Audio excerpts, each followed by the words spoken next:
어머님, 여기가 무슨 호텔인 줄 아세요? 며느리 이서연의 차가운 목소리가 설날 저녁 온 집안에 울려 퍼졌습니다. 새벽부터 명절 음식을 준비하고 설거지와 청소까지 마친 김정분이 오늘 하루 신세 좀 지자. 라고 말한 직후였습니다. 저희 친정 식구들도 다 자고 가는데 집도 좁고 어머님 있으면 불편해요. 오늘은 그냥 집에 가세요. 김정분은 믿을 수 없다는 표정으로 며느리를 바라봤습니다. 45년을 키운 아들 집에서 하루 자는 것도 허락받지 못하는 현실이 받아들여지지 않았습니다. 그리고 더 믿을 수 없는 건 그 멍청한 아들놈이 벙어리처럼 아무 말도 못하고 쭈뼛거리고 있는 것이었습니다. 그때 이서연은 몰랐습니다. 자신이 한 이 말이 얼마나 큰 실수였는지, 그리고 이 한마디가 상상할 수 없는 결과를 불러올 것이라는 사실을 말입니다. 사연 시작 전 무료로 눌러주시는 구독과 좋아요, 알림 설정은 사연의 수첩에 큰 힘이 됩니다. 오늘의 사연 시작하겠습니다. 사건의 시작은 3일 전으로 거슬러 올라갑니다. 설날을 3일 앞둔 일요일 새벽 5시, 서울 변두리의 한 아파트에서 72세 김정부는 벌써부터 분주하게 움직이고 있었습니다. 작은 부엌에서 나는 찹쌀가루 냄새와 함께 하루가 시작되었습니다. 아이고, 송편부터 만들어 놔야지. 우리 성훈이가 어렸을 때부터 제일 좋아했던 건데. 김정부는 정성스럽게 찹쌀가루를 체에 내리며 40년 전 어린 아들이 송편을 맛있게 먹던 모습을 떠올렸습니다. 그때는 가난했지만 행복했었습니다. 남편과 함께 아들 하나 잘 키워보겠다는 마음 하나로 살아왔던 시절이었죠. 냉장고 안에는 며칠 전부터 정성스럽게 준비한 재료들이 가득했습니다. 도라지, 고사리, 시금치, 나무용 재료들과 전 부칠 재료들까지. 비록 혼자 사는 작은 집이지만 가족을 위한 정성만큼은 누구에게도 뒤지지 않았습니다. 특히 이번 설날은 더욱 의미가 깊었습니다. 아들 박성훈이 최근 투자 실패로 힘들어하고 있다는 것을 김정분도 알고 있었습니다. 며느리 이서연이 가끔 전화할 때마다 짜증 섞인 목소리로 성훈 때문에 미치겠어요. 어머니가 뭔가 해결해 주셔야 하는 거 아니에요? 라고 하던 것이 기억났습니다. 사실 며느리와는 처음부터 사이가 좋지 않았습니다. 이서연은 시어머니가 호텔에서 허드레시를 한다고 생각하며 친구들 앞에서 창피해했고, 그 때문에 아들 성훈과도 관계가 소원해졌습니다. 명절 때나 되어야 아들과 함께 하룻밤이라도 보낼 수 있는 것이 김정분에게는 1년 중 가장 소중한 시간이었습니다. 그래서 이번 설날은 더욱 맛있는 음식을 해서 가족들에게 위안이 되어 주고 싶었습니다. 오전 8시, 김정부는 평소와 같이 고려 호텔로 출근했습니다.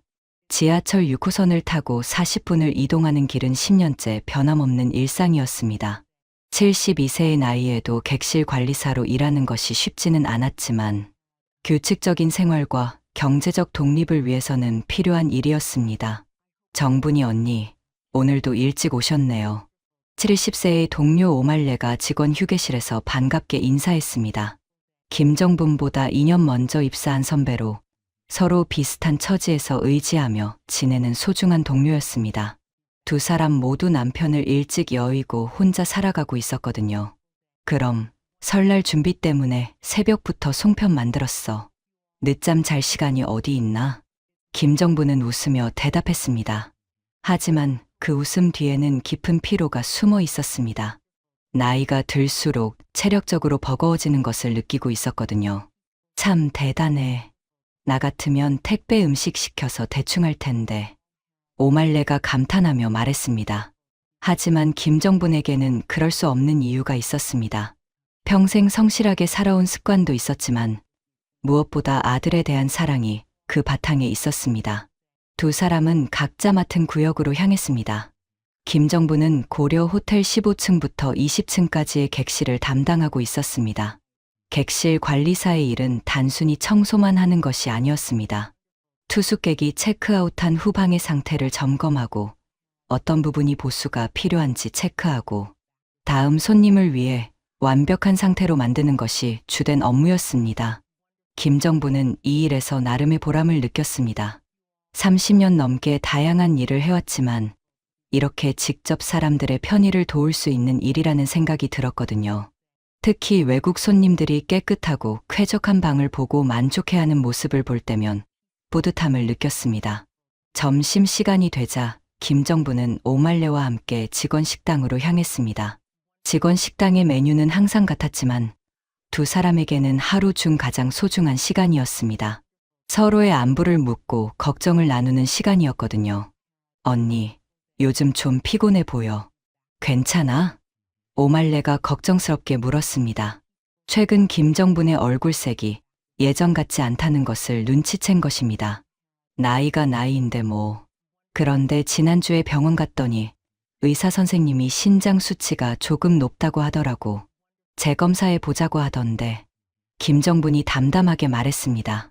사실 조금 걱정이 되긴 했지만 큰일은 아닐 것이라고 생각하고 있었습니다. 아이고, 그럼 꼭 재검사 받아봐. 나이 들면 이런저런 문제가 생기는 법이지만 그래도 몸이 제일 중요하잖아. 오말레가 진심 어린 조언을 해주었습니다. 가족 같은 동료가 있다는 것이 김정분에게는 큰 위안이 되었습니다. 오후에는 VIP룸들을 점검하는 일이 있었습니다.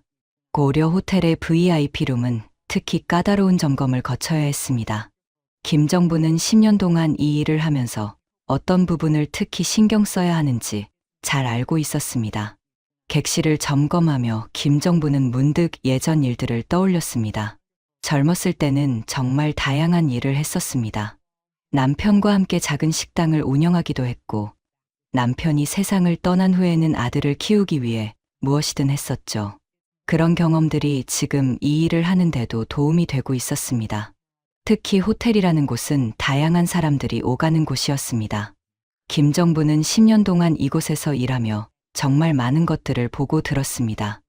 때로는 행복한 순간들을, 때로는 슬픈 이별들을 지켜봤습니다. 그런 경험들이 사람에 대한 이해를 더욱 깊게 해주었습니다. 오후 4시쯤 김정부는 업무를 마치고 집으로 향했습니다. 설날 음식 준비가 아직 많이 남아 있었거든요. 지하철 안에서 김정부는 내일부터 본격적으로 시작될 명절 음식 준비 계획을 세웠습니다. 지하철 안에서 김정부는 휴대폰을 확인했습니다. 며느리 이서연으로부터 옮긴 문자 메시지가 있었습니다. 어머니, 이번 설날에 저희 친정 식구들도 온다고 해요. 원래 안 그러시는데 갑자기 딸네 집에서 명절 한번 지내보고 싶다고 하셔서요. 이번 설날만 좀 부탁드려요. 친정 엄마, 이모, 삼촌, 조카까지 총 6명 정도 될 것 같아요. 음식을 평소보다 훨씬 많이 준비해 주셔야 할 것 같고요. 그리고 설날 당일 새벽 5시까지는 와서 아침 준비 좀 도와주세요. 양이 너무 많아서 저 혼자는 힘들 것 같아요. 김정부는 문자를 읽으며 생각했습니다. 명절에 친정 식구들이 온다는 게 도무지 이해가 되지 않았습니다. 도저히 상식적으로 이해가 되지 않는 행동이라고 생각했습니다. 오라는 며느리나 그걸 온다는 사돈이나 이 세상은 진짜 상식 밖의 사람들이 많다고 다시 한번 느꼈습니다. 그래도 이왕 마음먹은 거, 그리고 이왕 온다는 거, 내 새끼를 위해서, 내 아들을 위해서 억지로 말고 기분 좋게 준비하기로 했습니다.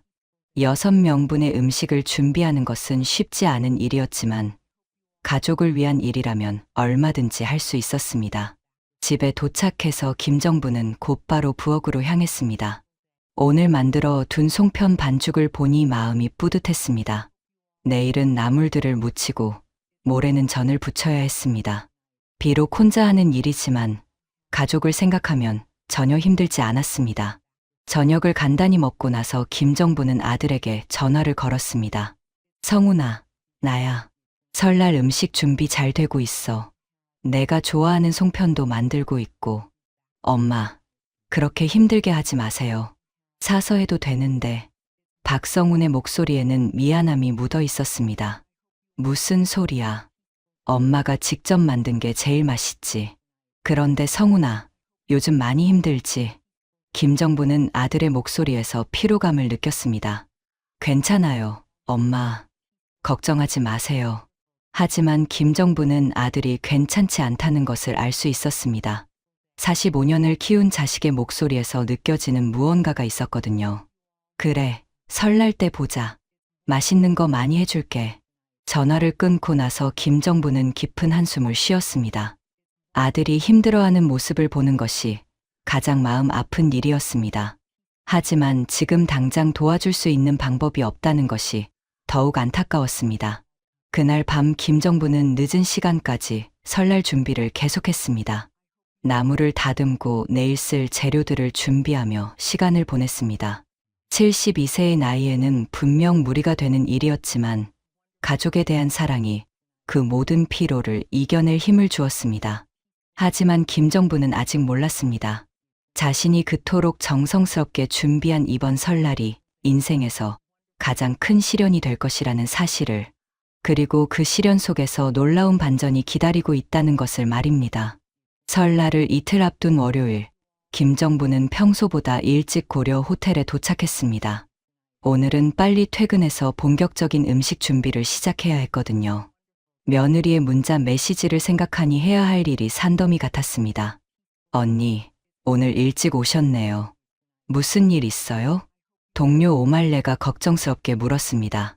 김정분의 얼굴에 평소와 다른 피로감이 역력했거든요. 설날 준비 때문에 그래. 며느리가 친정 식구들까지 온다고 해서 음식을 많이 해야 해. 아니, 무슨 설날 때 딸네 집에 오는 사돈이 어디 있어. 그나저나, 그럼 정말 바쁘겠네. 몇 명인데? 6명 정도 된다고 하더라고. 오말레는 깜짝 놀랐습니다. 72세 시어머니가 혼자서 6명분의 명절 음식을 준비한다는 것은 상상 이상의 일이었거든요. 그럼 며느리는 뭐래? 같이 준비하면 되잖아. 글쎄, 바쁘다고 하더라고. 호텔 일 때문에. 김정부는 며느리에 대한 불만을 직접 표현하지는 않았지만 오말레는 그 속마음을 읽을 수 있었습니다. 한편 강남의 한 호텔에서는 이서연이 동료들과 회의를 하고 있었습니다. 그랜드 서울 객실 팀장인 그녀는 요즘 큰 고민에 빠져 있었습니다. 고려 호텔과의 웨딩홀 독점 운영 계약을 따내는 것이 승진의 중요한 기회였거든요. 서연아, 고려 호텔 쪽에서 아직 연락 없어? 동료가 물었습니다. 아직이요. 도대체 누가 실무를 담당하는지 알 수가 없어요. 이서연은 짜증 섞인 목소리로 대답했습니다. 이 계약은 연간 수십억 원 규모의 대형 프로젝트였고 성사되면 그녀의 경력에 획기적인 전환점이 될 수 있었습니다. 그런데 서연아, 시어머니가 고려 호텔에서 일하신다고 했지. 혹시 뭔가 알 수 있는 방법은 없을까? 동료의 말에 이서연의 얼굴이 순간 굳어졌습니다. 우리 시어머니는 그냥 청소 일하시는 분이에요. 그런 중요한 정보를 아실 리가 없죠. 이서연의 목소리에는 명백한 부끄러움과 거부감이 묻어 있었습니다. 동료들 앞에서 시어머니의 직업을 말하는 것 자체가 그녀에게는 고통이었습니다. 점심시간, 이서연은 친정어머니 최미경에게 전화를 걸었습니다. 최미경은 고려 호텔에서 VIP 고객 전담 컨시어지로 일하고 있었습니다. 엄마, 나야. 응, 딸. 무슨 일이야? 혹시 고려 호텔 웨딩 관련 계약 담당자 아세요? 저희 회사에서 계약하려고 하는데 연락처를 모르겠어요. 최미경은 잠시 생각해봤지만 확실한 정보는 없었습니다. 글쎄, 내가 VIP 담당이라 그런 업무는 잘 모르겠네. 하지만 우리 재호한테 물어볼게. 재호는 최미경의 연인이자 고려 호텔 영업부장이었습니다. 그날 저녁, 김정부는 집에서 본격적인 음식 준비에 들어갔습니다. 6명의 나무를 묻히는 것부터 시작해서 전 부칠 재료 준비까지 할 일이 끝도 없이 많았습니다. 오후 9시쯤 박성훈에게서 전화가 왔습니다. 엄마, 서연이가 그러는데 설날 때 친정 식구들이 온다고 해요. 알고 있어. 음식 준비하고 있어. 엄마, 너무 무리하지 마세요. 걱정돼요. 박성훈의 목소리에는 미안함이 가득했습니다. 하지만 그는 아내에게 강하게 말할 수 없는 상황이었습니다. 코인 투자 실패로 진 3억 원의 빚 때문에 아내 눈치를 보며 살고 있었거든요. 괜찮다. 엄마가 할 수 있어. 하지만 전화를 끊고 난 후 김정부는 깊은 한숨을 쉬었습니다.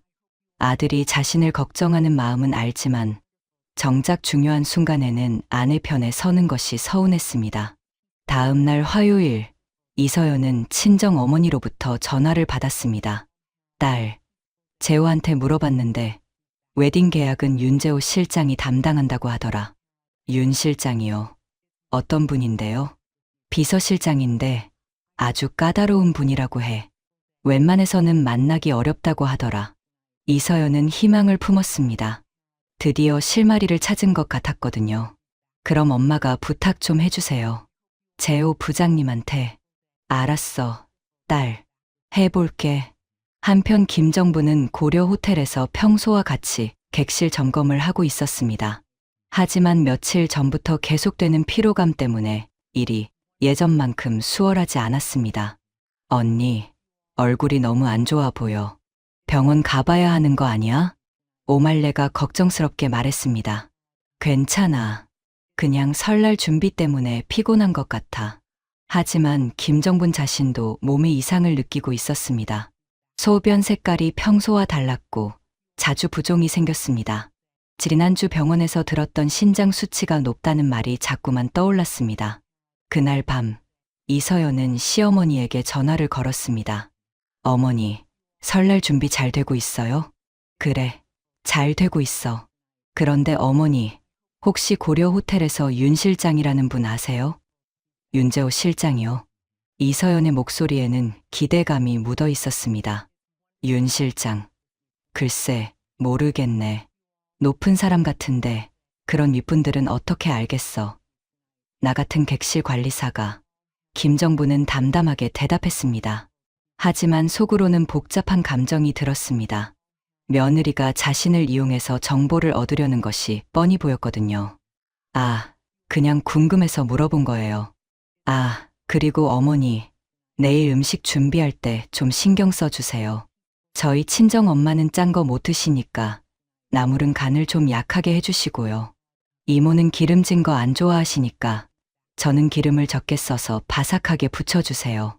그리고 삼촌은 매운 거 못 드시니까 김치도 따로 준비해 주시면 좋겠어요. 친정 식구들 입맛이 다 까다로워서 어머니가 잘 해주시리라 믿어요. 그럼 내일 봬요. 전화를 끊고 나서 김정부는 한참을 멍하니 휴대폰을 바라봤습니다. 가슴 한편이 답답하게 막혀오는 느낌이었습니다. 친정 식구들 입맛은 다 알아서 챙기라고 하면서 정작 내 입맛은 한 번도 물어본 적이 없구나. 며느리와 함께 지낸 지 5년. 그동안 받았던 크고 작은 무시들이 주마등처럼 스쳐갔습니다. 6명분의 음식도 모자라서 이제는 각자의 입맛까지 다 맞춰달라는 것이었습니다.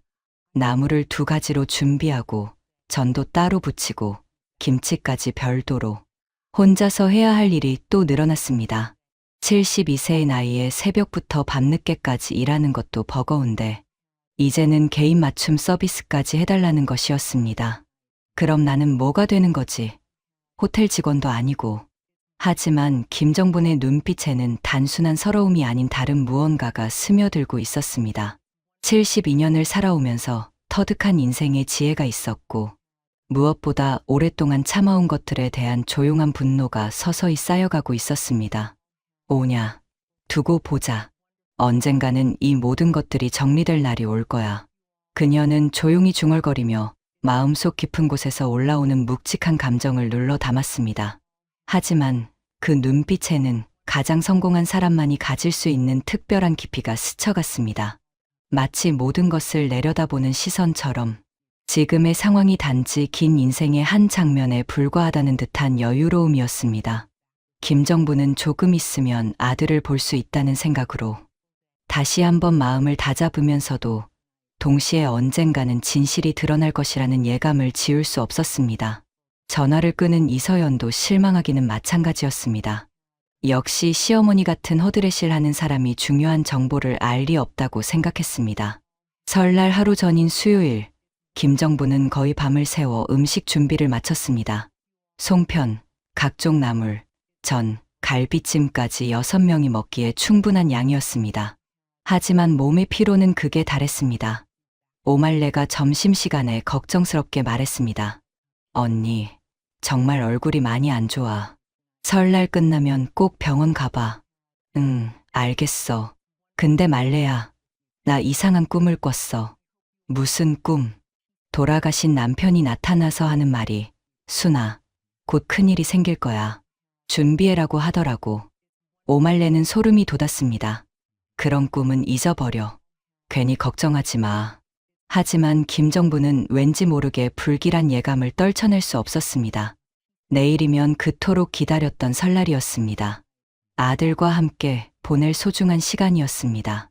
하지만 왜인지 마음 한편이 무겁기만 했습니다. 며느리의 차가운 태도와 아들의 어정쩡한 입장 사이에서 자신이 과연 환영받는 손님일지 의문이 들었습니다. 그날 밤, 김정부는 마지막 점검을 하며 준비한 음식들을 하나하나 확인했습니다. 정성이 가득 담긴 음식들이었습니다. 하지만 그녀는 아직 몰랐습니다. 내일 저녁, 이 음식들이 자신에게 어떤 의미가 될지, 그리고 자신의 인생에서 가장 큰 전환점이 기다리고 있다는 사실을 말입니다. 드디어 설날 당일이 밝았습니다. 김정부는 새벽 4시 30분에 일어나 서둘러 준비를 마쳤습니다. 며느리가 요청한 대로 5시까지 아들 집에 도착해야 했거든요. 새벽 4시, 김정부는 미리 예약해둔 용달차를 불렀습니다. 6명분의 정성스럽게 준비한 음식을 혼자 들고 갈 수는 없었거든요. 용달차를 타고 아들 집으로 향하는 길, 김정분의 마음은 복잡했습니다. 기대와 불안이 뒤섞인 감정이었죠. 1년에 몇 번 안 되는 가족과의 소중한 시간이지만 며느리의 까다로운 요구들을 생각하니 벌써부터 긴장이 되었습니다. 오전 5시 정각, 김정부는 아들 집 현관문을 열었습니다. 아직 모든 가족들이 잠들어 있는 조용한 새벽이었습니다. 어머니, 오셨어요? 이서연이 잠옷 차림으로 나왔습니다. 머리는 헝클어져 있었고 얼굴에는 짜증이 역력했습니다. 그래, 일찍 와서 음식 준비하려고. 네, 그럼 빨리 준비해 주세요. 친정 식구들이 10시에 오거든요. 이서연의 목소리에는 아침 인사도 없이 바로 업무 지시를 하는 차가움이 묻어 있었습니다. 김정부는 5시간 만에 6명분의 아침상을 차려야 한다는 현실에 한숨이 나왔지만 참았습니다. 알겠어. 그런데 성훈이는 아직 자고 있어요. 요즘 스트레스 때문에 잠도 못 자서. 이서연이 대답하며 다시 방으로 들어갔습니다. 김정부는 혼자 남겨진 거실에서 잠시 서 있었습니다. 안녕하세요 한마디도 없이 일만 시키는 며느리의 태도가 서운했지만 아들을 위해 참기로 했습니다. 부엌으로 향한 김정부는 곧바로 일을 시작했습니다. 가져온 음식들을 하나씩 꺼내며 데우고 상차림을 준비했습니다. 며느리가 요청한 대로 나물은 간을 다르게 2가지로, 저는 기름을 적게 써서 바삭하게, 김치도 맵지 않은 것으로 따로 준비했습니다. 오전 7시쯤 박성훈이 부엌으로 나왔습니다. 엄마, 언제 왔어요? 너무 일찍 나오신 거 아니에요? 괜찮아. 음식 준비할 게 많아서. 박성훈은 어머니의 고된 모습을 보며 미안한 마음이 들었지만 아내가 잠들어 있는 상황에서 크게 말할 수는 없었습니다. 엄마, 고생하시네요. 제가 좀 도와드릴까요? 됐어. 내가 뭘 알아? 그냥 씻고 나와. 김정부는 아들의 서투른 도움보다는 혼자 하는 것이 더 빠르다는 것을 알고 있었습니다. 오전 10시, 이서연의 친정 식구들이 도착했습니다. 친정 어머니 최미경을 비롯해 이모, 삼촌, 조카까지 총 5명의 어른들과 아이까지 모두 6명이었습니다. 어머님, 새해 복 많이 받으세요. 최미경이 정중하게 인사했지만 그 시선은 김정분을 훑어보며 평가하는 듯했습니다. 고려 호텔에서 VIP 고객을 상대하는 우아한 컨시어지인 자신과 객실 관리사인 김정분을 비교하는 시선이었죠. 네, 새해 복 많이 받으세요. 김정분이 인사를 받았지만 최미경은 곧바로 딸 이서연에게로 향했습니다. 서연아, 음식 정말 많이 준비했네. 어머니께서 새벽부터 준비해 주셨어. 이서연이 친정 어머니에게 반말로 대답했지만 그 목소리에는 고마움보다는 당연하다는 투가 더 강했습니다. 점심시간이 되자 모든 가족들이 상에 둘러앉았습니다. 김정분이 정성껏 준비한 음식들이 상을 가득 채웠습니다. 하지만 이서연의 친정 식구들의 반응은 기대와 달랐습니다. 이모, 이 나물 좀 짜지 않아? 이서연의 이모가 첫 번째로 불만을 제기했습니다. 엄마, 제가 간을 약하게 해달라고 말씀드렸잖아. 이서연이 시어머니에게 핀잔을 주었습니다. 김정부는 평소보다 간을 훨씬 약하게 했는데도 불만이 나온 것에 화가 났지만 참았습니다. 이때 김정부는 성운을 바라봤지만 아들은 난처한 기색만 보일 뿐이었습니다. 그 순간 김정분의 머릿속에 성운이 예전에 했던 말이 떠올랐습니다. 엄마, 나 서연이 진짜 사랑해요. 서연이는 정말 착하고 예쁘고 똑똑한 여자예요. 엄마가 좋아해 주시면 정말 고마울 거예요. 그 말을 생각하며 김정부는 억지로라도 참기로 했습니다. 아들의 행복을 위해서라면 이 정도 참을 수 있다고 생각했습니다. 이 전도 기름이 너무 많이 들어간 것 같은데 이번에는 이서연의 삼촌이 말했습니다. 김정부는 기름을 최대한 적게 썼는데도 이런 말을 듣자 속에서 화가 치밀어 올랐지만 그저 작은 미소로 넘겼습니다. 서연아, 다음부터는 좀 더 신경 써서 해달라고 해. 최미경이 딸에게 속삭였습니다. 하지만 그 목소리는 김정분에게도 들릴 정도로 컸습니다. 자식을 가진 부모가 하는 얘기라고는 도저히 믿을 수 없는 얘기들이 오갔고 김정부는 점점 분노가 쌓여갔지만 표정 관리를 했습니다. 하지만 속으로는 이것들이 감이라는 생각이 들기 시작했습니다. 점심 후 설거지는 당연히 김정분의 몫이었습니다. 6명이 먹은 그릇들이 산더미처럼 쌓여 있었습니다. 어머니, 설거지도 부탁드려요.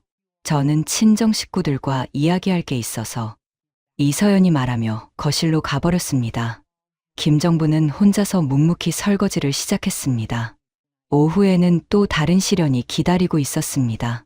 이서연의 친정 식구들이 집 안 곳곳을 구경하며 품평을 늘어놓기 시작한 것입니다. 서연아, 집이 좀 좁지 않니? 그래도 강남이라서 괜찮아. 그런데 화장실이 하나뿐이네. 사람이 많을 때는 불편하겠어. 이런 대화들이 김정분의 귀에도 들렸습니다. 마치 자신이 민폐가 되는 것 같은 기분이 들었습니다. 저녁이 되자 친정 식구들은 거실에서 고스톱을 치기 시작했습니다. 서연아, 과일 좀 깎아. 최미경이 딸에게 말했습니다. 어머니가 해주실 거야. 어머니, 이서연이 부엌에 있는 김정분을 불렀습니다. 과일 좀 깎아서 가져다 주세요. 김정부는 또다시 부엌으로 향해 과일을 준비했습니다. 어머니, 차도 좀 끓여주세요. 친정 식구들이 좋아하시는 둥글레 차로. 물도 좀 갈아주시고 과자도 좀 더 가져다 주세요. 고스톱을 치는 동안 끊임없이 이것저것 요구 사항들이 이어졌습니다. 김정부는 마치 호텔 직원이 된 것 같은 기분이 들었습니다. 밤 9시가 넘어서야 모든 일이 끝났습니다. 김정부는 하루 종일 단 한 번도 제대로 앉아 쉬지 못했습니다. 온몸이 욱신거렸고 특히 허리와 다리가 아팠습니다. 친정 식구들은 거실에서 TV를 보며 편안하게 쉬고 있었습니다. 김정부는 부엌에서 마지막 정리를 하며 깊은 한숨을 쉬었습니다. 밤 10시쯤 김정부는 조심스럽게 이서연에게 다가갔습니다. 서연아, 나 오늘 하루 신세 좀 지자. 그 말이 나오자마자 이서연의 얼굴이 굳어졌습니다. 네. 뭐라고요? 집도 멀고 늦었잖아. 하루만 자고 갈게. 김정분의 간절한 부탁이었습니다. 하루 종일 고생한 후 다시 먼 길을 가기에는 너무 피곤했습니다. 그런데 갑자기 이서연이 언성을 높이며 말했습니다. 어머니, 여기가 무슨 호텔인 줄 아세요? 이서연의 목소리가 온 집안에 울려 퍼졌습니다. 거실에 있던 모든 사람들이 이쪽을 바라봤습니다. 집도 좁고 어머님 있으면 불편해요. 저희 친정 식구들도 자고 가는 거 뻔히 보이시면서 이럴 때는 좀 알아서 가시면 안 되나요? 이번에는 그냥 집에 가서 주무세요. 이서연의 차가운 말에 김정부는 얼어붙었습니다. 김정분의 머리에서 뭔가 아슬아슬하게 참고 있었던 끈이 툭 하고 끊겼습니다. 뭐라고? 보자 하니까 무슨 지 시어미를 무슨 보자기로 아는 거야? 김정분의 목소리가 갑자기 달라졌습니다. 72년을 살아온 사람의 위엄이 순간 터져 나왔습니다. 내가 새벽 5시부터 와서 6명분 밥 해주고 설거지하고 과일 깎고 차 끓이고, 물 갈아주고, 과자 갖다 주고, 그렇게 하루 종일 부려먹어 놓고, 이제 하룻밤 자자고 하니까 여기가 호텔이라고? 거실에 있던 친정 식구들이 모두 얼어붙었습니다. 조용했던 시어머니가 갑자기 폭발한 것입니다. 그래, 맞다. 나는 호텔에서 일해. 그런데 호텔에서도 이렇게 막 대하지는 않아. 손님들한테도 예의는 지킨다고.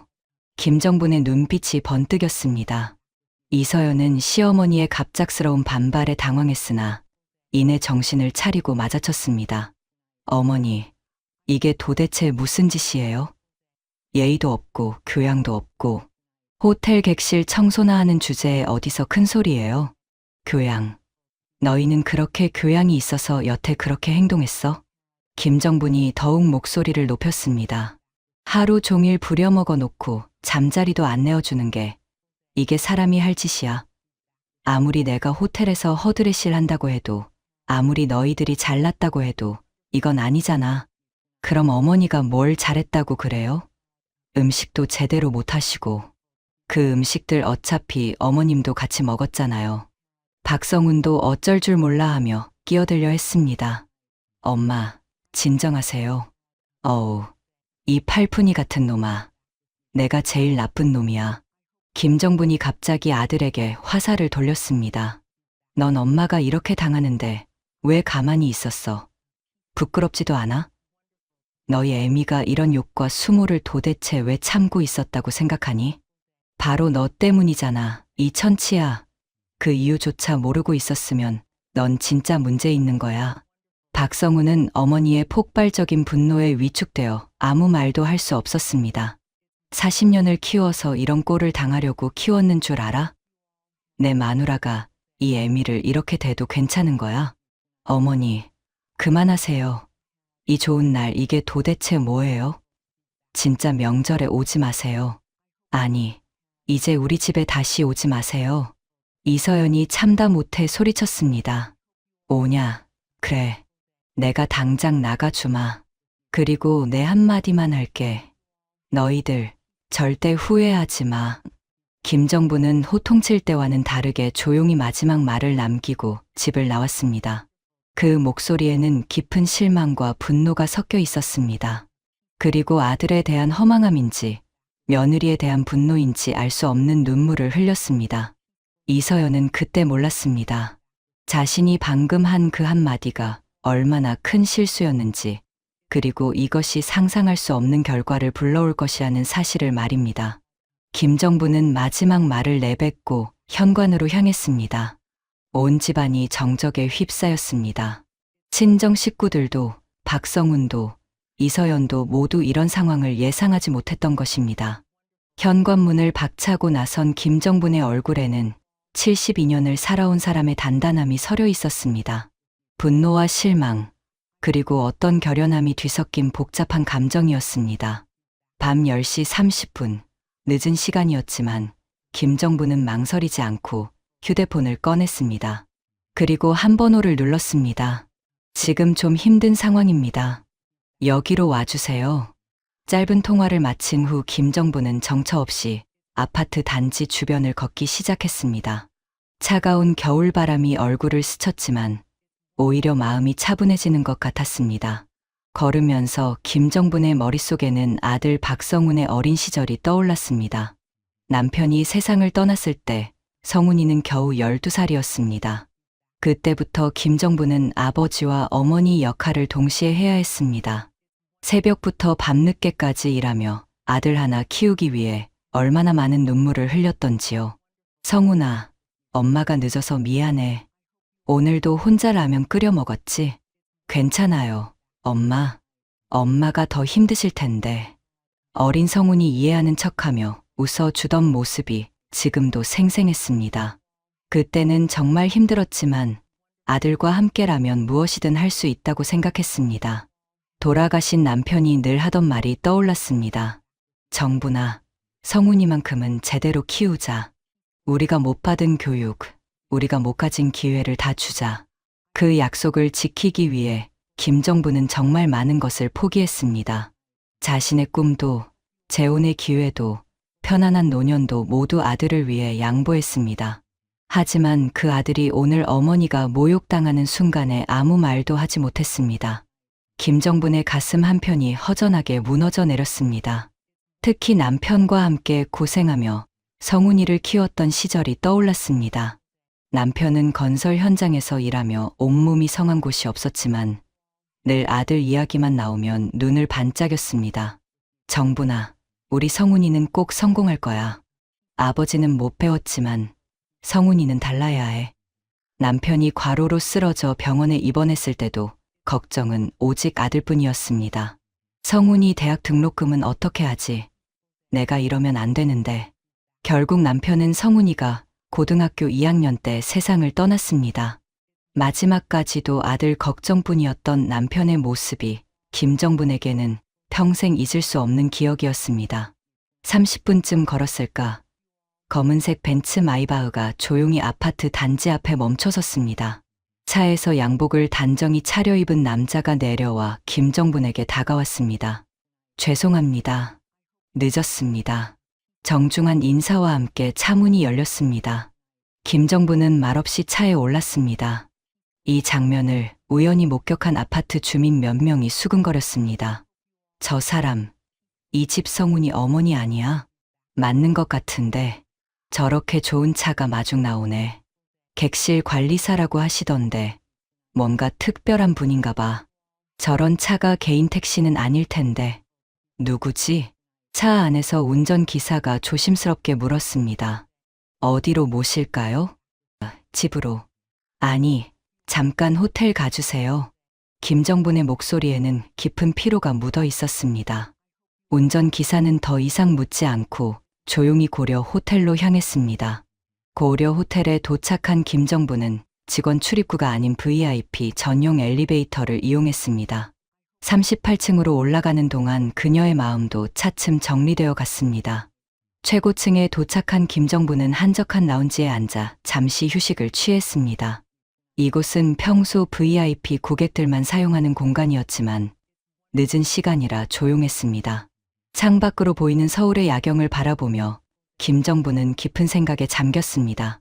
45년을 키운 아들이 자신을 지키지 못하는 모습, 며느리의 노골적인 무시와 모독, 그리고 친정 식구들 앞에서 당한 수모까지 모든 것이 한꺼번에 밀려와 마음을 무겁게 했습니다. 1시간 정도 지난 후 김정분은 다시 차를 불러 집으로 향했습니다. 차 안에서 그녀는 창밖을 바라보며 마음을 다잡았습니다. 도착했습니다. 운전기사의 말에 김정분은 정신을 차렸습니다. 자신의 작은 아파트 앞이었습니다. 고생했어요. 늦은 시간에 나와줘서 고마워요. 김정분이 정중하게 인사하며 차에서 내렸습니다. 집에 들어선 김정분은 소파에 주저앉았습니다. 하루 종일의 피로가 한꺼번에 몰려왔습니다. 그리고 무엇보다 마음이 아팠습니다. 내가 뭘 잘못한 걸까? 김정분은 자꾸만 자신을 돌아보게 되었습니다. 하지만 곧 다른 생각이 들었습니다. 아무리 생각해봐도 자신이 그렇게 대접받을 만한 잘못은 하지 않았다는 것을요. 오히려 너무 많이 참아왔다는 생각이 들었습니다. 며느리의 무시와 냉대, 아들의 무관심을 모두 가족의 화합이라는 이름으로 참아왔던 것이 잘못이었을지도 모른다는 생각이 들었습니다. 밤 12시가 넘어서야 김정분은 간단히 씻고 잠자리에 들었습니다. 하지만 잠이 오지 않았습니다. 오늘 있었던 일들이 계속 머릿속을 맴돌았기 때문입니다. 특히 아들 박성훈의 모습이 가장 실망스러웠습니다. 어머니가 그렇게 모욕당하는데도 한마디 말리지 못하고 가만히 있던 그 모습이 가슴 아팠습니다. 새벽 2시쯤 김정분은 갑자기 가슴이 답답해지며 숨이 가빠오는 것을 느꼈습니다. 몸을 일으켜 앉았지만 어지러움이 심했습니다. 이상하다. 몸이 자꾸. 최근 들어 이런 증상이 자주 나타나고 있었습니다. 지난주 병원에서 들었던 신장 수치가 높다는 말이 자꾸 떠올랐습니다. 하지만 김정분은 큰 문제가 아닐 것이라고 스스로를 위로했습니다. 오늘 하루 너무 스트레스를 많이 받아서 그런 것이라고 생각했습니다. 다음 날 새벽, 김정분은 평소보다 늦게 일어났습니다. 몸이 유독 무거웠고 일어나기가 힘들었습니다. 거울을 보니 얼굴이 많이 부어 있었습니다. 특히 눈 주위와 손목, 발목이 눈에 띄게 붓는 것 같았습니다. 역시 어제 너무 무리했나 보다. 김정부는 그렇게 생각하며 평소와 같이 고려 호텔로 출근 준비를 했습니다. 하지만 지하철을 타고 가는 동안에도 몸의 컨디션은 좋지 않았습니다. 자꾸만 어지럽고 메스꺼운 증상이 나타났습니다. 고려 호텔에 도착한 김정분을 본 오말레는 깜짝 놀랐습니다. 언니, 얼굴이 왜 이래? 많이 부었어. 어제 설날이라 좀 무리했나 봐. 괜찮아. 하지만 오말레는 김정분의 상태가 심상치 않다는 것을 알 수 있었습니다. 언니, 이건 그냥 피로 때문이 아닌 것 같아. 병원 가봐야 할 것 같은데. 괜찮다니까. 그냥 하루 이틀 쉬면 나아질 거야. 아니야, 언니. 이건 정말 심각해 보여. 지금 당장 병원 가야 할 것 같은데. 오말레의 걱정 어린 목소리에 김정분도 조금 불안해졌습니다. 그럼 점심시간에 잠깐 가볼까? 점심시간 말고 지금 가야 할 것 같은데. 언니, 진짜 얼굴색이 너무 안 좋아. 결국 김정부는 오말레의 강력한 권유에 따라 오전 중에 병원을 가기로 했습니다. 병원에서 받은 응급 검사 결과는 충격적이었습니다. 의사는 심각한 표정으로 김정분에게 말했습니다. 환자분, 신장 기능이 급격히 악화됐습니다. 급성 심부전 증상이 나타나고 있어요. 김정부는 멍하니 의사를 바라봤습니다. 그게 심각한 건가요? 지금 당장 입원해서 투석 치료를 받으셔야 합니다. 그리고 의사가 잠시 말을 멈췄다가 조심스럽게 이어갔습니다. 만약 상태가 더 악화되면 신장 이식을 고려해야 할 수도 있습니다. 그 순간 김정분의 머릿속이 하얗게 변했습니다. 어제 받은 충격적인 일들과 함께 이제 건강마저 무너져 내리는 것 같았습니다. 하지만 김정분은 아직 몰랐습니다. 이 병이 자신의 인생에 얼마나 큰 변화를 가져올지, 그리고 가족들의 진짜 모습을 완전히 드러내는 계기가 될 것이라는 사실을 말입니다. 병원에서 돌아온 김정부는 충격에서 헤어나올 수 없었습니다. 급성 심부전이라는 진단과 함께 당분간 일주일에 3번씩 투석을 받아야 한다는 의사의 말이 머릿속을 맴돌았습니다. 오말레가 걱정스럽게 물었습니다. 언니, 의사 선생님이 뭐라고 하셨어?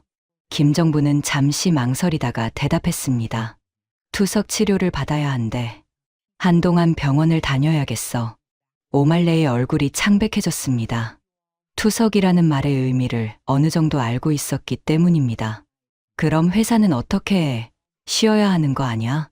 아직은 괜찮다고 하더라고. 다만 무리하지 말라고 하던데. 김정부는 사실을 다 말하지 않았습니다.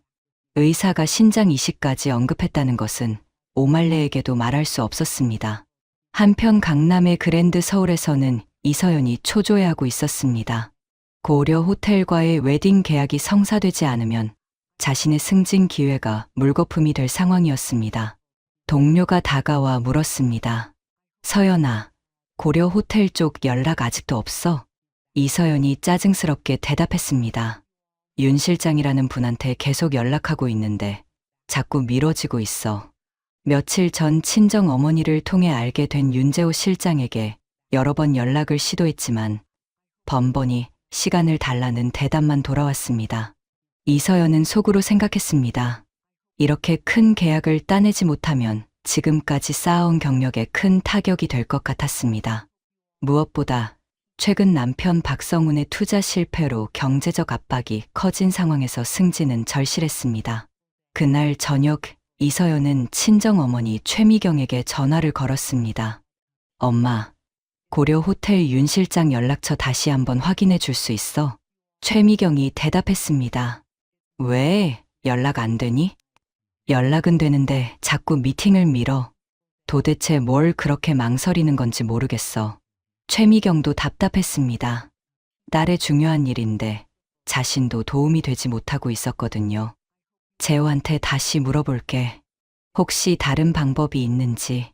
하지만 영업부장도 윤재호 실장의 결정을 재촉할 수는 없는 상황이었습니다. 윤 실장은 회사에서도 특별한 위치에 있는 인물이었고 함부로 압박할 수 없었거든요. 며칠이 지나면서 이서연의 초조함은 더욱 커졌습니다. 회사에서도 계속 진행 상황을 묻고 있었고, 경쟁업체들이 비슷한 계약을 따내고 있다는 소식까지 들려왔습니다. 그런 상황에서 이서연은 문득 시어머니 김정분을 떠올렸습니다. 비록 허드레시를 하는 사람이지만 10년 동안 고려 호텔에서 일했다면 뭔가 정보를 알 수도 있지 않을까 하는 생각이 들었습니다. 하지만 설날의 일로 인해 연락하기가 망설여졌습니다.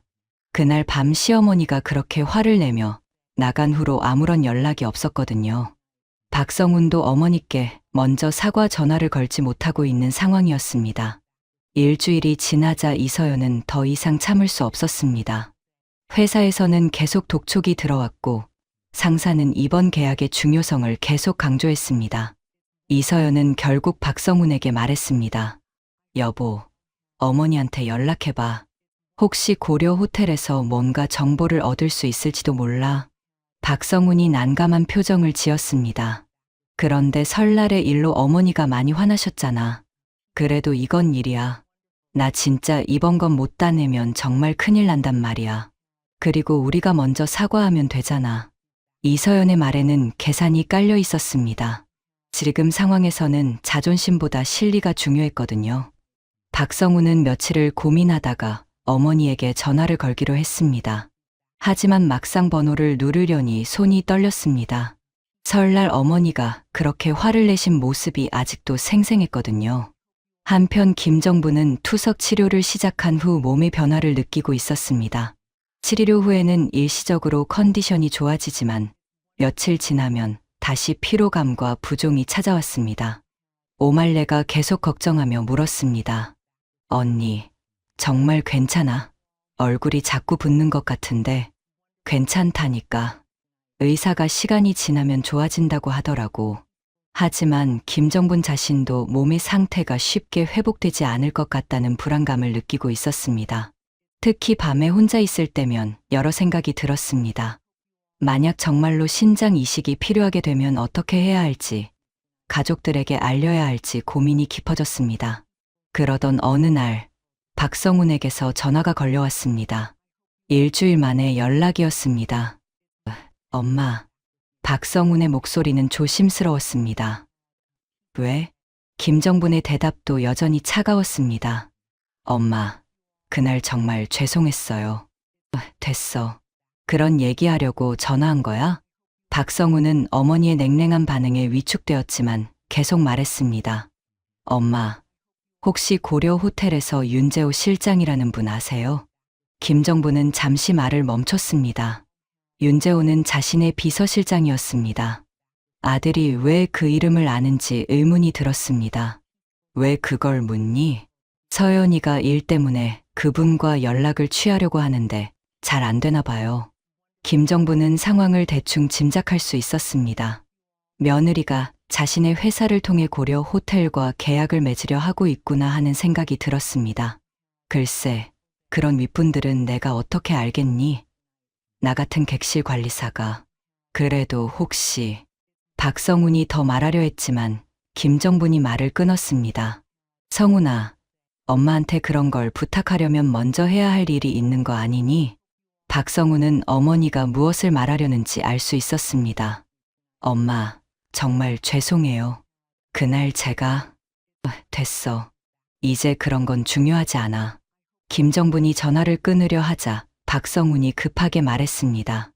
엄마, 한번 뵙고 제대로 이야기할 수 없을까요? 김정부는 잠시 생각했습니다. 아들의 목소리에서 진심이 느껴지긴 했지만 여전히 상처가 아물지 않았습니다. 나중에 생각해 볼게. 전화를 끊고 난 후 김정부는 복잡한 심정이었습니다. 한편으로는 아들이 먼저 연락해 온 것이 반가웠지만 다른 한편으로는 결국 무언가 부탁할 일이 있어서 연락한 것 같아 서운했습니다. 며칠 후 이서연은 더욱 초조했습니다. 윤재호 실장에게서는 여전히 명확한 답변이 없었고 회사에서는 계속 압박이 들어왔습니다. 그녀는 다시 한번 시어머니를 통해 뭔가 돌파구를 찾아보기로 결심했습니다. 하지만 이서연도 설날의 일로 인해 직접 연락하기가 어려운 상황이었습니다. 박성훈을 통해 어머니와의 관계를 회복하고 그 다음에 혹시나 하는 마음으로 도움을 요청하려는 계획을 세웠습니다. 한편 김정분의 몸 상태는 점점 더 악화되고 있었습니다. 투석 치료를 받고 있지만 근본적인 해결책은 아니었습니다. 의사는 계속해서 신장 이식 가능성을 언급했지만 김정분은 가족들에게 알리고 싶지 않았습니다. 어느 날 저녁, 김정분은 혼자 집에 앉아 창밖을 바라보고 있었습니다. 겨울 하늘은 유독 맑았고 별들이 반짝이고 있었습니다. 문득 돌아가신 남편이 생각났습니다. 남편이 살아있었다면 이런 상황에서 어떻게 했을까? 아마도 아들을 크게 꾸짖었을 것입니다. 하지만 동시에 며느리를 이해시키려 노력했을 것입니다. 김정분은 깊은 한숨을 쉬었습니다. 45년을 키운 아들이 정작 중요한 순간에 어머니를 지키지 못했다는 사실이 여전히 가슴 아팠습니다. 하지만 동시에 김정분은 알고 있었습니다. 자신이 단순히 억울함을 호소하며 살 수는 없다는 것을요. 72년을 살아온 인생의 무게가 그녀에게 가르쳐 준 것이 있었습니다. 때가 되면 모든 것이 제자리를 찾아갈 거야. 김정분은 조용히 중얼거렸습니다. 그리고 그 순간 그녀의 눈빛에는 72년을 살아온 사람만이 가질 수 있는 깊이가 스며들었습니다. 설날 밤, 검은 벤츠 마이바흐를 타고 VIP 라운지에 갔던 일. 그것은 단순한 우연이 아니었습니다. 그것은 김정분이 가진 또 다른 삶의 일부였습니다. 하지만 그녀는 아직 그 사실을 가족들에게 드러낼 때가 아니라고 생각했습니다. 때가 되면 자연스럽게 알게 될 것이고 그때 모든 것이 정리될 것이라고 믿었습니다. 다음 주 월요일, 김정분은 평소와 같이 고려 호텔로 출근했습니다. 하지만 몸의 피로감은 갈수록 심해졌습니다. 투석 치료를 받는 날이면 하루 종일 기운이 없었고 그 외의 날에도 예전만큼 활기차지 못했습니다. 오말레는 김정분의 상태가 계속 걱정되었지만 김정분이 괜찮다고 하니 더 이상 깊이 파고들 수 없었습니다. 다만 틈틈이 챙겨주고 무거운 일은 대신 해주려 노력했습니다. 그러던 어느 날 김정분은 객실 점검을 하다가 잠시 어지러움을 느꼈습니다. 벽에 손을 짚고 균형을 잡았지만 식은땀이 흘러내렸습니다. 괜찮아. 조금만 쉬면 돼. 김정분은 스스로를 다독였습니다. 하지만 그녀도 알고 있었습니다. 이 상태가 계속되면 언젠가는 큰일이 날 수도 있다는 것을요. 하지만 김정분은 여전히 가족들에게 알리지 않았습니다.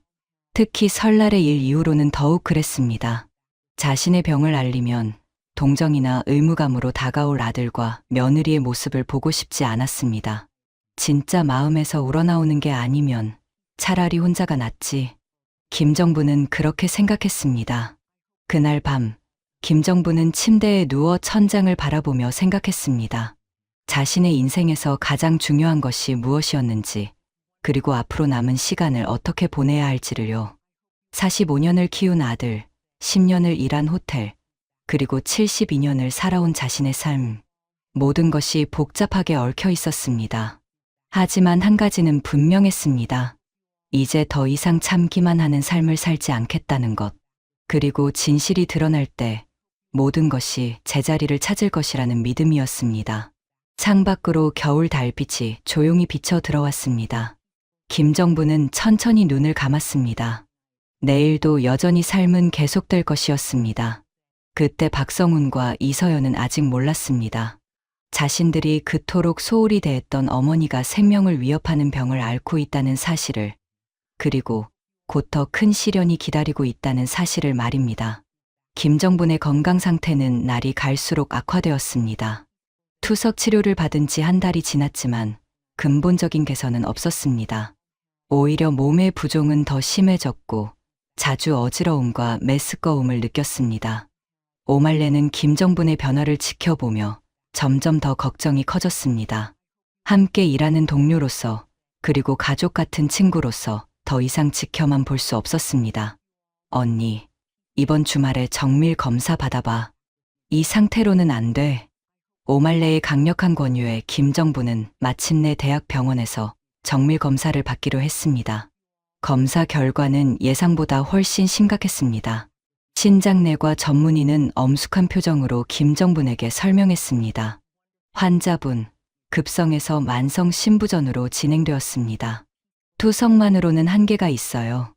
김정분의 얼굴이 창백해졌습니다. 그럼 어떻게 해야 하나요? 신장 이식이 필요합니다. 가족 중에 기증 가능한 분이 계신가요? 생체 신장 이식이 가장 확실한 방법입니다. 의사의 말에 김정분은 머릿속이 복잡해졌습니다. 설날의 일로 아들과의 관계는 여전히 어색했고 며느리와는 더 말할 것도 없었습니다. 가족들과 상의해 보겠습니다. 김정분이 대답했지만 속으로는 가족들에게 이 사실을 알릴 용기가 나지 않았습니다. 한편 이서연의 초조함은 극에 달했습니다. 윤재호 실장과의 미팅은 계속 미뤄지고 있었고 회사에서는 다른 업체들이 비슷한 계약을 따내고 있다는 소식까지 들려왔습니다. 마침내 이서연에게 기적 같은 연락이 왔습니다. 윤재호 실장에게서 미팅 요청 전화가 온 것입니다. 이서연 팀장님, 고려 호텔 윤재호 실장입니다. 웨딩 계약 건으로 내일 오후 2시에 미팅이 가능하실까요? 이서연은 흥분을 감추지 못했습니다. 네, 당연히 가능합니다. 어디서 뵐까요? 저희 고려 호텔 본관 VIP 회의실로 오시면 됩니다. 전화를 끊은 이서연은 박성훈에게 기쁜 소식을 전했습니다. 여보, 드디어 미팅이 잡혔어. 내일이야. 박성훈도 아내의 기쁨에 함께 기뻐했습니다. 정말 다행이다. 그동안 얼마나 애태웠어. 다음 날 오후, 이서연은 완벽하게 준비를 마치고 고려 호텔로 향했습니다.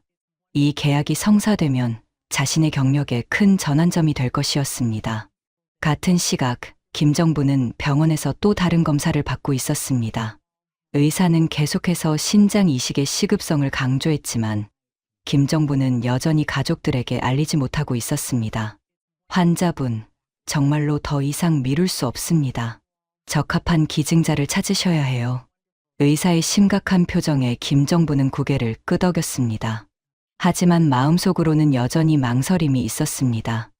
검사를 마치고 병원을 나서던 김정분은 휴대폰을 확인했습니다.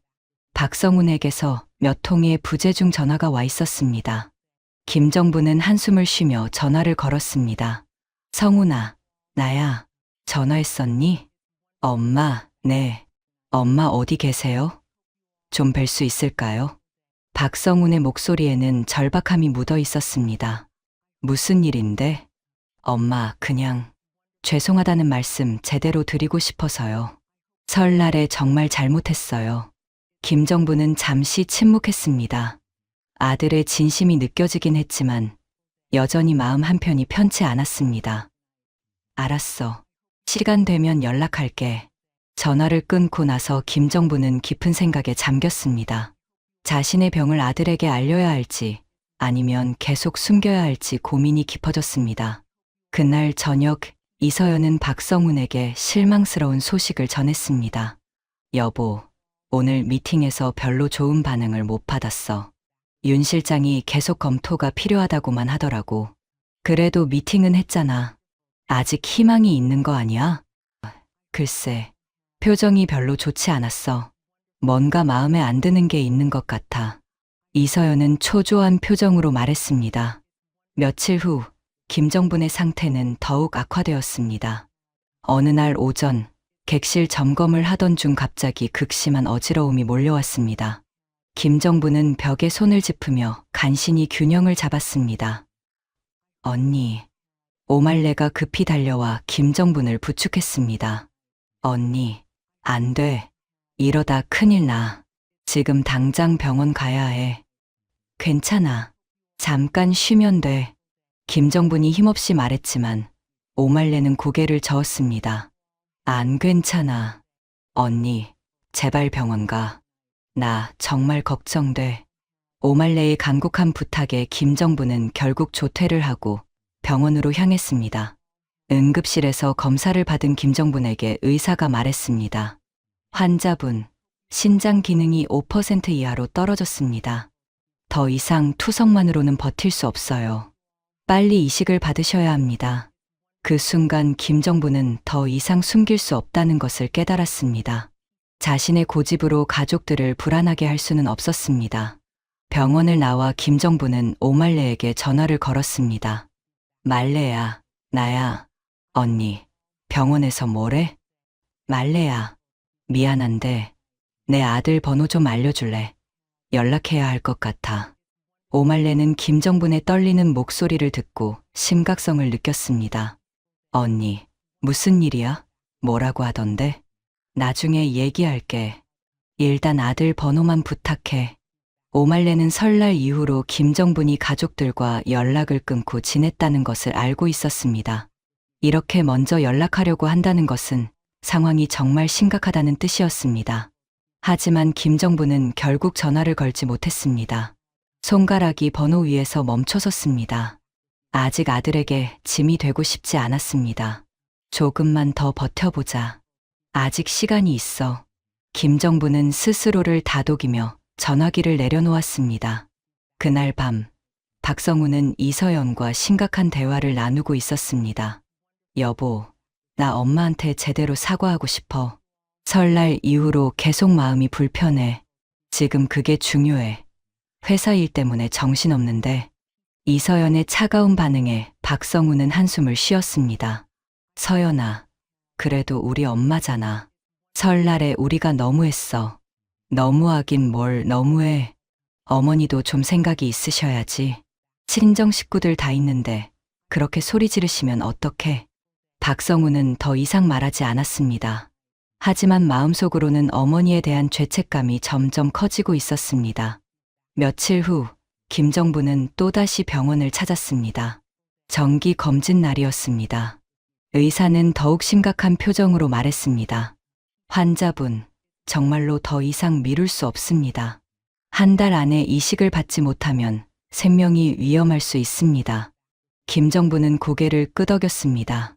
이제 더 이상 피할 수 없다는 것을 알았습니다. 알겠습니다. 가족들과 상의하겠습니다.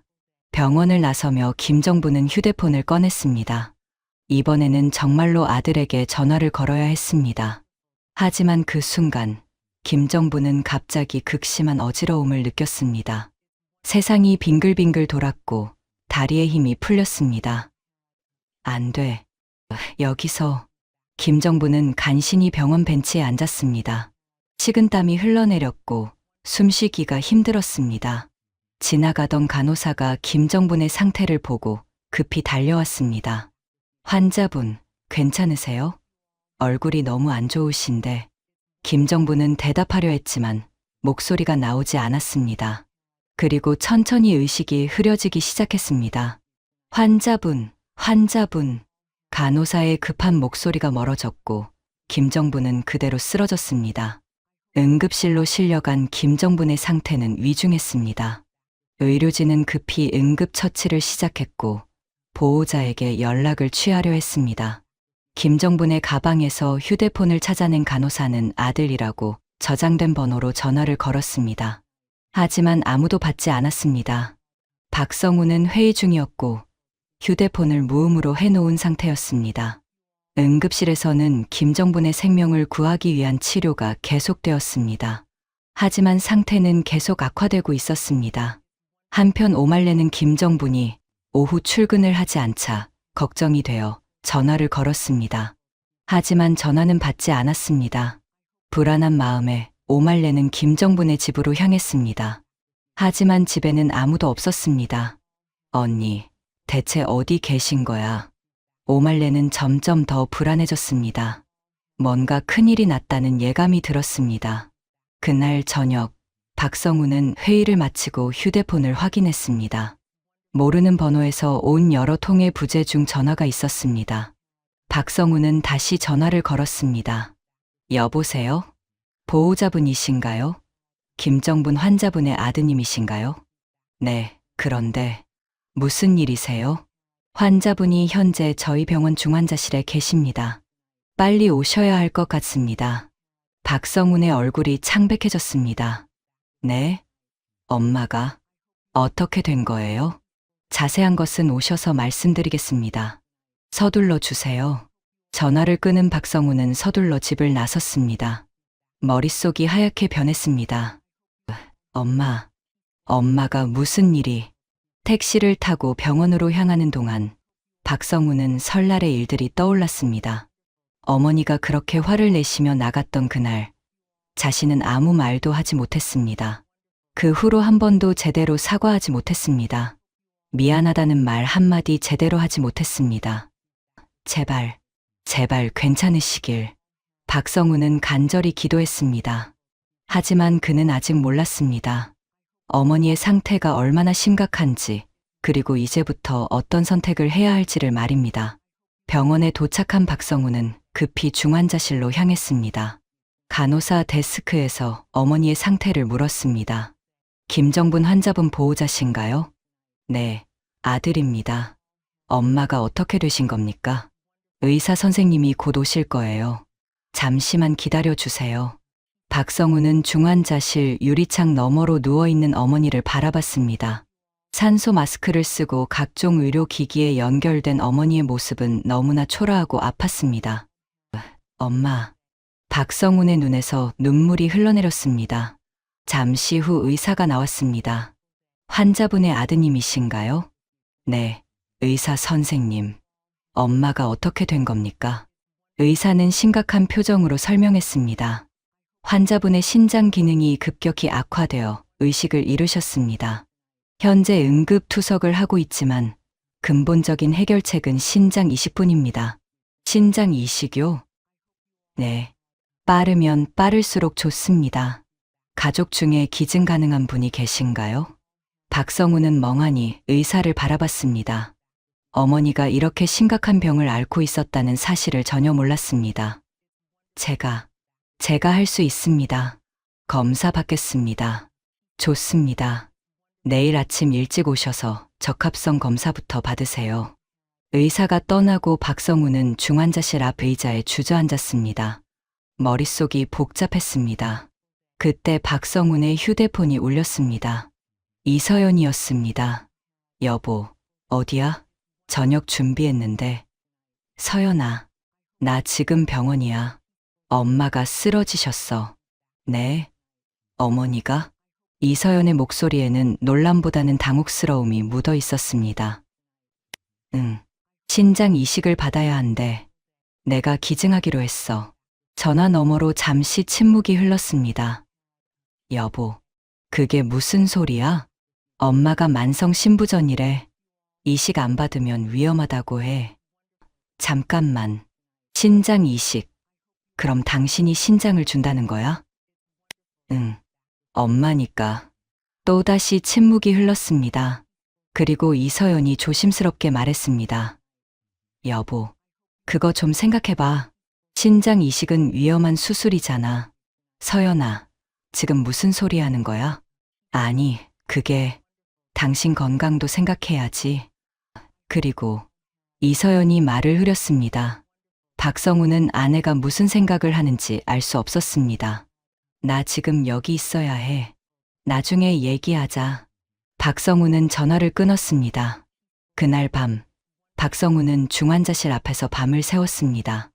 어머니의 상태가 조금이라도 좋아지기를 간절히 기도했습니다.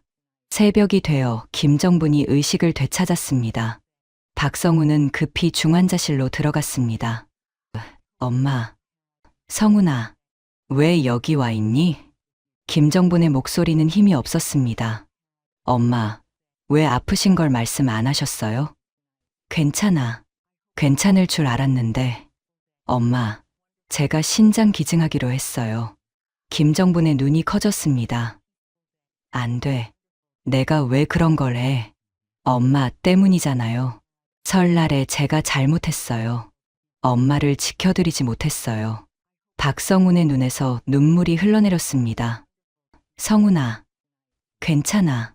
엄마는 괜찮아. 안 괜찮아요, 엄마. 제가 지금까지 너무 못된 아들이었어요.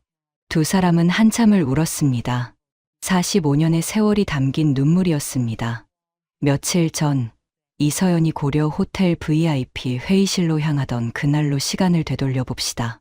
이서연은 완벽하게 준비를 마치고 고려 호텔 VIP 회의실에 도착했습니다. 넓은 회의실에 먼저 들어가 자리에 앉았습니다. 몇 분 후 회의실 문이 열렸습니다. 이서연은 정중하게 일어나 인사할 준비를 했습니다. 하지만 고개를 들어 들어오는 사람을 본 순간 이서연의 얼굴이 굳어졌습니다. 회의실에 들어온 사람은 다름 아닌 시어머니 김정분이었습니다. 하지만 며칠 전 집에서 봤던 초라한 모습이 아니었습니다. 고급스러운 정장을 입고 당당한 걸음걸이로 들어오는 김정분의 모습은 완전히 다른 사람 같았습니다. 이서연은 의자에서 일어날 수도 앉아 있을 수도 없었습니다. 입을 벌린 채 김정분을 바라볼 뿐이었습니다. 어머님. 이서연의 목소리는 떨렸습니다. 하지만 김정분은 냉정한 표정으로 테이블 맞은편에 앉았습니다. 안녕하세요, 이서연 씨. 김정분의 목소리는 차갑고 공식적이었습니다. 며칠 전까지만 해도 서연아라고 부르던 따뜻한 목소리와는 완전히 달랐습니다. 고려 호텔 회장 김정분입니다. 김정분이 명함을 이서연 앞으로 밀어냈습니다.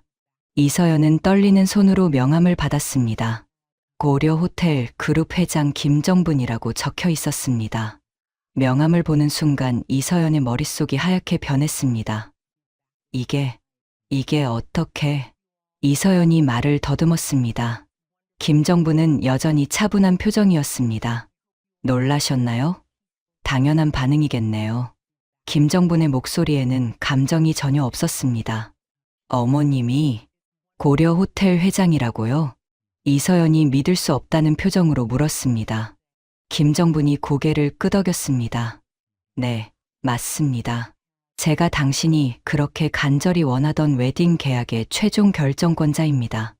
이서연의 얼굴이 창백해졌습니다. 자신이 며칠 전까지 객실 관리사라며 무시했던 시어머니가 사실은 자신의 운명을 좌우할 수 있는 대기업 회장이었던 것입니다. 보세요, 이서연 씨. 김정분의 목소리가 갑자기 단호해졌습니다. 제가 왜 당신 어머님입니까? 며칠 전에 이서연 씨가 인연을 끊은 거 아닙니까? 김정분의 눈빛이 차갑게 변했습니다. 이 자리가 장난인 줄 아세요? 이렇게 중요한 비즈니스 미팅에서 무슨 사적인 질문이 그렇게 많습니까? 이서연은 김정분의 위압적인 분위기에 완전히 위축되었습니다. 어머님, 아니, 회장님. 저희 고려 호텔 그룹은 품격 있는 회사들과만 거래합니다. 김정분이 차갑게 말했습니다. 직업의 귀천을 따지고 사람을 계급으로 판단하며 함부로 대하는 그런 사람을 중요한 미팅의 대표로 보내는 회사와는 일하기 어렵겠네요. 이서연은 그 말을 듣는 순간 자신의 회사의 미래가 완전히 어둠 속으로 빠져드는 것을 느꼈습니다. 김정분이 일어서며 차가운 시선으로 이서연을 내려다봤습니다. 오늘 미팅은 여기까지 하겠습니다. 회장님, 잠시만요. 이서연이 급히 일어서려 했지만 김정분은 이미 문 쪽으로 향하고 있었습니다. 그때 옆문이 열리며 윤재호 비서실장이 들어왔습니다. 회장님, 급한 보고 건의 있습니다. 무슨 일인가? 최미경 씨와 영업부장의 부정채용건 조사가 완료되었습니다. 김정분의 눈빛이 날카로워졌습니다. 결과는 명백한 특혜 채용으로 확인되었습니다. 둘의 연인 관계를 이용한 인사 비리입니다. 조치는 최미경 씨는 즉시 해고, 영업부장은 지방으로 좌천 발령 처리했습니다. 이서연은 그 대화를 듣고 충격에 빠졌습니다. 친정 어머니까지 이 일에 연루되어 있었다는 것을 처음 알았습니다. 김정분은 고개를 끄덕이며 회의실을 나가려 했습니다. 회장님, 이서연이 다급하게 불렀습니다. 제발, 한 번만 기회를. 김정분은 돌아보지 않고 말했습니다. 기회는 이미 주었습니다. 설날 밤에요. 그리고 김정분은 회의실을 나갔습니다. 이서연은 그 자리에 주저앉았습니다. 모든 것이 끝났다는 생각이 들었습니다. 회의실을 나온 김정분은 윤재호와 함께 자신의 집무실로 향했습니다. 회장님, 괜찮으십니까? 윤재호가 조심스럽게 물었습니다. 괜찮아. 해야 할 일을 한 것뿐이야. 하지만 김정분의 얼굴에는 피로감이 역력했습니다. 집무실에 도착해 김정분은 의자에 앉았습니다. 잠시 눈을 감고 있으려는데 갑자기 옆구리 쪽에서 칼로 찌르는 듯한 극심한 통증이 몰려왔습니다. 김정부는 숨을 제대로 쉴 수 없을 정도의 고통에 몸을 움츠렸습니다. 회장님, 윤재호가 놀라며 일어났습니다. 김정부는 식은땀을 흘리며 가슴을 움켜쥐었습니다. 아니, 가슴이 아니라 옆구리가. 말을 마치기도 전에 김정분의 몸이 휘청거렸습니다. 극심한 어지러움과 함께 온몸에서 힘이 빠져나갔습니다. 회장님, 윤재호가 급히 김정분을 부축했지만 김정분은 의식을 잃으며 그대로 쓰러졌습니다. 김정분의 얼굴은 창백했고 의식이 흐릿했습니다. 119에 신고하겠습니다. 윤재호가 급히 구급차를 불렀고 김정부는 응급실로 실려갔습니다. 병원에 도착한 김정부는 즉시 응급처치를 받았습니다. 의료진은 그녀의 상태가 매우 위중하다고 판단했습니다. 환자분, 신장 기능이 급격히 악화되었습니다. 즉시 투석이 필요합니다. 의사의 긴급한 지시에 따라 응급투석이 시작되었습니다. 윤재호는 급히 김정분의 휴대폰에서 보호자 연락처를 찾았습니다. 아들이라고 저장된 번호로 전화를 걸었습니다. 하지만 처음에는 받지 않았습니다. 여러 번 시도 끝에 마침내 박성훈과 연결되었습니다. 한편 집으로 돌아온 이서연은 박성훈에게 모든 상황을 설명했습니다. 여보, 시어머니가 고려 호텔 회장이었어. 박성훈은 믿을 수 없다는 표정으로 아내를 바라봤습니다. 무슨 소리야? 정말이야. 오늘 미팅 갔는데 시어머니가 나타났어.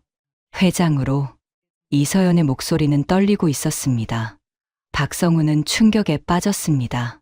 어머니가 10년 동안 객실 관리사로 일하신 줄 알았는데 사실은 호텔 회장이었다니. 그럼 엄마가 왜 그렇게? 모르겠어. 아무튼 계약은 완전히 틀렸어. 그리고 우리 엄마도 해고당했어.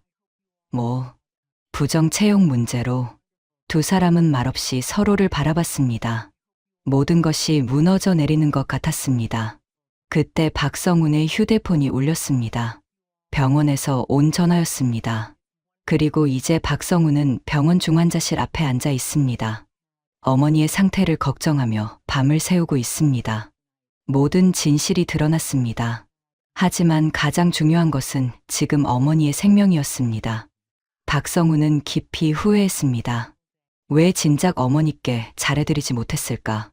왜 설날 그날 어머니를 지켜드리지 못했을까? 하지만 이제 후회해도 소용없었습니다. 지금 할 수 있는 일은 어머니를 살리는 것뿐이었습니다. 박성훈은 결심했습니다. 어떤 대가를 치르더라도 어머니를 구하겠다고. 새벽 하늘이 밝아오고 있었습니다. 긴 밤이 지나고 있었습니다. 하지만 더 긴 시련이 기다리고 있었습니다. 새벽 5시, 병원 복도는 조용했습니다. 박성훈은 중환자실 앞 의자에 앉아 밤을 새웠습니다. 어머니의 상태는 여전히 위중했고 의사들은 계속해서 신장 이식의 시급성을 강조했습니다. 아드님, 환자분의 상태가 계속 악화되고 있습니다. 적합성 검사를 빨리 받으셔야 합니다. 담당 의사가 박성훈에게 다시 한번 말했습니다. 네, 알겠습니다. 지금 바로 받겠습니다. 박성훈은 검사실로 향했습니다. 피를 뽑고 여러 가지 검사를 받았습니다. 모든 과정이 꿈 같았습니다. 며칠 전까지만 해도 어머니가 단순히 호텔 객실 관리사인 줄 알았습니다. 하지만 사실은 고려 호텔 그룹의 회장이었습니다. 그리고 지금은 생명이 위험한 상태로 병원에 누워 계십니다. 검사를 마치고 대기하는 동안 박성훈은 어린 시절을 떠올렸습니다. 아버지가 돌아가신 후 어머니는 혼자서 자신을 키우느라 밤낮으로 일하셨습니다. 어린 자신은 항상 혼자 집에 있어야 했고 라면을 끓여 먹으며 어머니를 기다렸습니다. 성훈아, 엄마가 늦어서 미안해. 오늘도 혼자 라면 먹었지? 괜찮아요, 엄마. 엄마가 더 힘드실 텐데. 어린 자신이 억지로 웃으며 대답하던 모습이 떠올랐습니다. 어머니는 자신을 위해 모든 것을 희생하셨습니다. 대학 등록금, 결혼 자금, 심지어 자신이 코인 투자로 빚을 졌을 때도 어머니는 한마디 원망 없이 도와주려 하셨습니다. 하지만 자신은 무엇을 해드렸는가? 설날에 어머니가 그렇게 모욕당하는 순간에도 한마디 말리지 못했습니다. 아내 눈치만 보며 벙어리처럼 서 있었습니다. 제가 진짜 못된 자식이었습니다. 박성우는 조용히 중얼거리며 눈물을 흘렸습니다. 오전 10시쯤 검사 결과가 나왔습니다. 의사가 박성훈을 불렀습니다. 아드님, 좋은 소식입니다. 조직 적합성이 거의 100%에 가깝습니다. 완벽하게 맞습니다. 박성훈은 안도의 한숨을 쉬었습니다. 그럼 언제 수술할 수 있나요? 빠르면 빠를수록 좋습니다. 환자분의 상태가 계속 악화되고 있어서요. 내일 모레 목요일에 수술하겠습니다. 감사합니다, 선생님. 박성우는 급히 이서연에게 전화를 걸었습니다. 수술 날짜가 정해졌다는 것을 알려야 했습니다. 여보, 나야. 응. 검사 어떻게 됐어? 이서연의 목소리는 어딘지 모르게 차가웠습니다. 완벽하게 맞았어. 내일 모레 수술하기로 했어. 전화 너머로 잠시 침묵이 흘렀습니다. 여보, 진짜로 수술하는 거야? 당연하지. 엄마를 살려야지. 그런데, 여보, 우리 한 번만 생각해보자. 이서연의 목소리가 조심스러워졌습니다. 뭘 생각해? 만약에 어머니가 수술을 못 받으시면 호텔이 우리 것이 될 수도 있잖아. 박성우는 아내의 말에 귀를 의심했습니다. 뭐라고? 당연한 얘기잖아. 어머니가 돌아가시면 당신이 유일한 아들이니까 호텔 상속받는 거 아니야? 이서연의 냉정한 계산에 박성우는 온몸에 소름이 돋았습니다. 서연아, 지금 내 엄마 목숨 이야기야. 박성훈이 처음으로 아내에게 소리를 질렀습니다. 목숨이 뭐가 중요해? 돈이 더 중요하지. 어차피 나이도 많으시고, 그리고 당신 빚 3억은 어떡할 건데? 이게 평생에 한 번 올까 말까 한 기회야. 이서연의 뻔뻔한 말에 박성우는 마침내 폭발했습니다. 이서연, 사람의 목숨이 걸려 있는데 어떻게 그런 말을 할 수 있어? 당신, 지금 나한테 소리치는 거야? 내가 당신 빚 감당해 준 거 생각 안 나? 3억이야, 3억. 그래, 소리치는 거야. 내가 원한 건 빚을 갚을 돈이었지. 우리 엄마 목숨까지는 바란 게 아니었어. 그럼 우리는 어떡할 건데? 계속 가난하게 살 거야? 그러지 말고 여보, 다시 한번 생각해봐. 우리 인생 다시 없을 기회라고. 유산 받으면 당신도 좋을 거 아니야. 자기만 모른 척하면 돼. 이서연의 얘기를 들은 박성우는 소름이 돋았습니다. 여태까지 자신이 같이 산 여자가 이렇게까지 냉혹한 사람인 줄은 상상도 못했습니다. 이서연, 지금 내 모습 진짜 괴물 같아. 역겨워. 박성훈의 목소리는 차갑게 식었습니다. 괴물? 내가 괴물이야. 난 그냥 현실적인 거야. 당신은 어머니 살리고 나서 빚은 어떻게 갚을 건데? 생각이나 해봤어? 내가 빚진 건 어떻게든 갚을 테니 다시 보지 말자. 박성우는 그 말을 끝으로 전화를 끊었습니다. 그 순간 박성우는 깨달았습니다. 돈보다 소중한 것이 있다는 것을, 그리고 자신이 얼마나 큰 실수를 저질렀는지를 말입니다. 박성우는 다시 중환자실로 향했습니다. 유리창 너머로 어머니를 바라보며 조용히 말했습니다. 엄마, 제가 지켜드릴게요. 이번에는 제대로 지켜드릴게요. 이틀 후 수술 당일이 밝았습니다. 박성훈과 김정부는 나란히 수술 준비를 했습니다. 성훈아, 정말 괜찮겠니? 김정분이 걱정스럽게 물었습니다. 엄마, 걱정 마세요. 저 괜찮아요. 서연이는 뭐라고 하던 김정분이 조심스럽게 물었습니다. 박성우는 잠시 망설이다가 대답했습니다. 엄마, 저 서연이랑 헤어지기로 했어요. 김정분의 눈이 커졌습니다. 뭐라고? 서연이가 엄마 수술 받지 말고 돌아가시면 유산 받을 수 있다고 했어요. 김정부는 충격을 받았지만 동시에 며느리의 본색을 제대로 알게 되었다는 안도감도 느꼈습니다. 성훈아, 미안해. 엄마 때문에. 아니에요, 엄마. 오히려 잘 됐어요. 진작에 알았어야 했는데. 박성훈이 어머니의 손을 꼭 잡았습니다. 성훈아, 고마워. 정말 고마워. 김정분의 눈에서 눈물이 흘러내렸습니다. 수술실 앞에서 오말레가 기도하고 있었습니다. 고려 호텔 임직원들도 회장님의 수술 소식을 듣고 병원으로 몰려왔습니다. 회장님, 꼭 건강하게 돌아오세요. 성훈 상무님도 힘내세요. 직원들의 응원 속에 두 사람은 수술실로 들어갔습니다. 6시간에 걸친 대수술이 시작되었습니다. 의료진은 긴장 속에서 수술을 진행했습니다. 수술실 밖에서는 모든 사람들이 초조하게 기다렸습니다. 오말레는 계속 기도하고 있었고 직원들은 불안한 표정으로 시계를 바라봤습니다.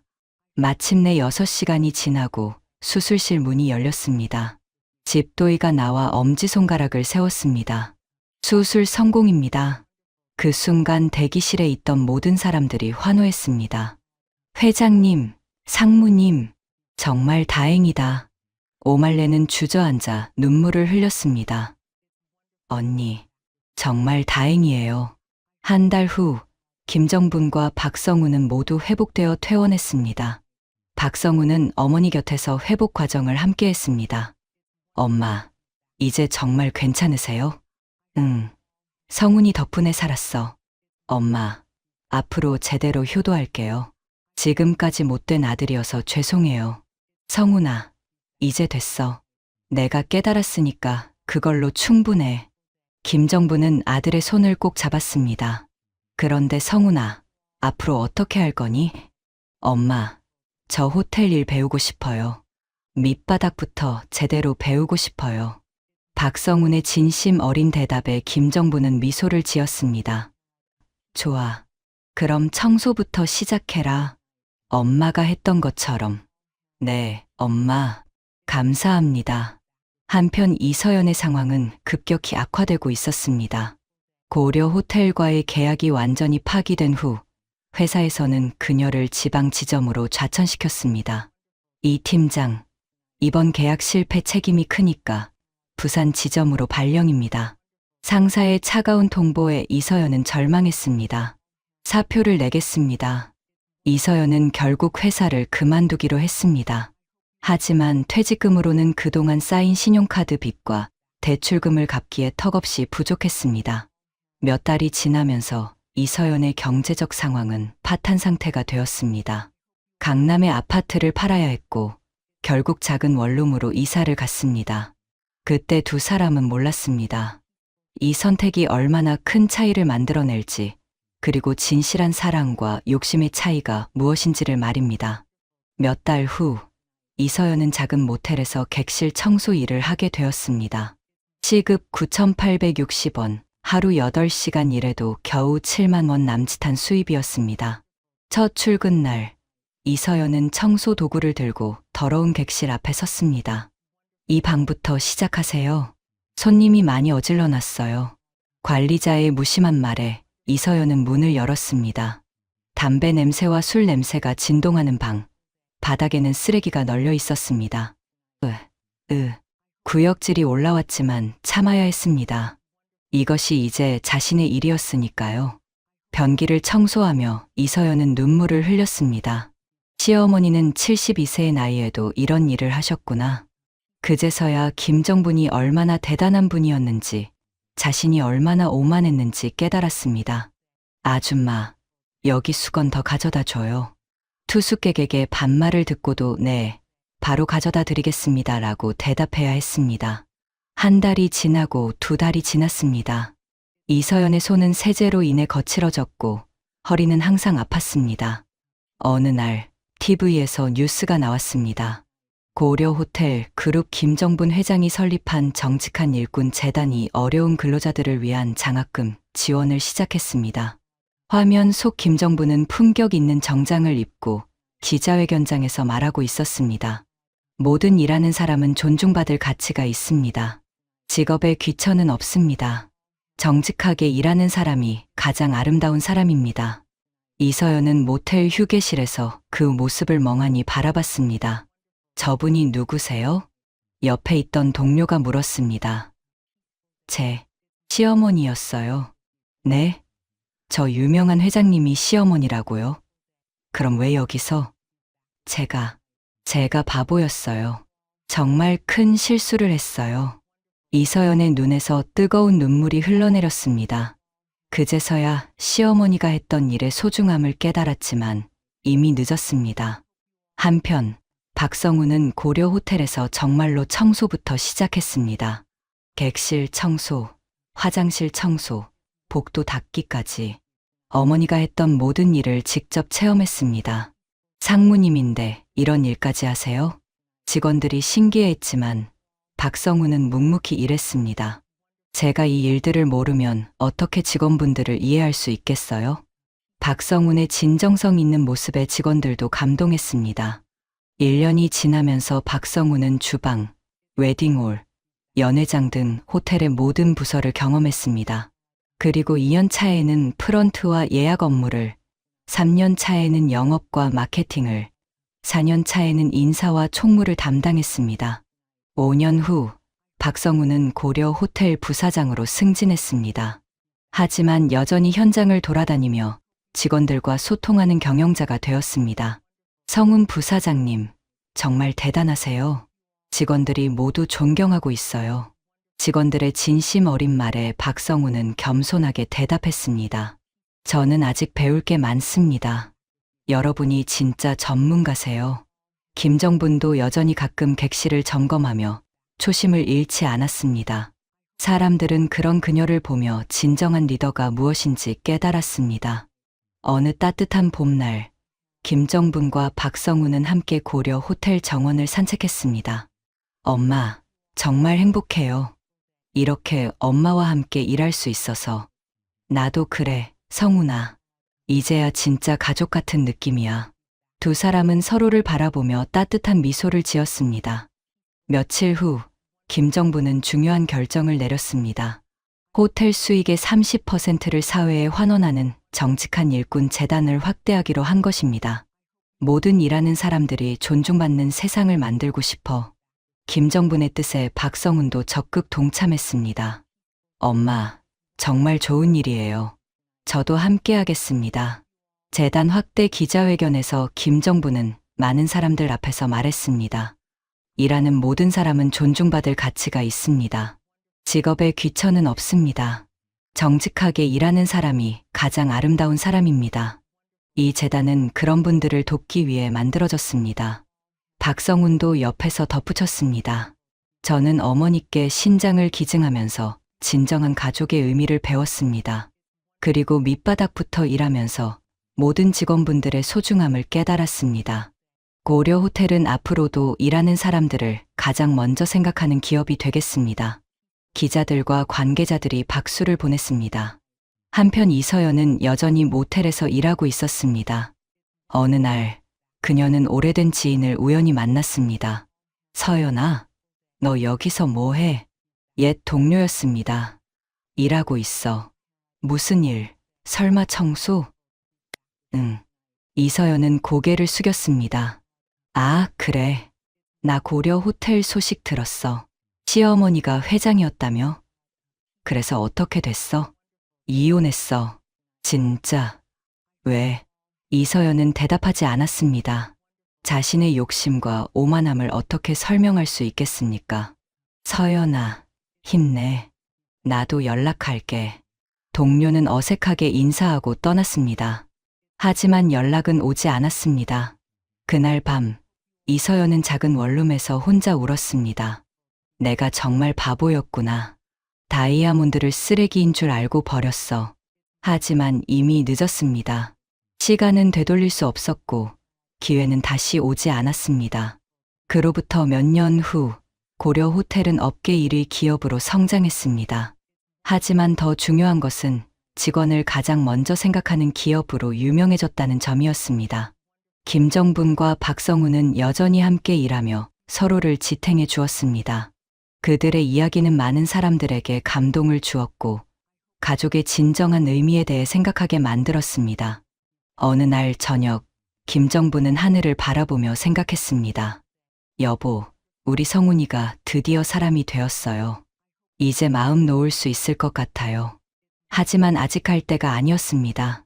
아들과 함께 만들어 갈 새로운 이야기가 기다리고 있었으니까요.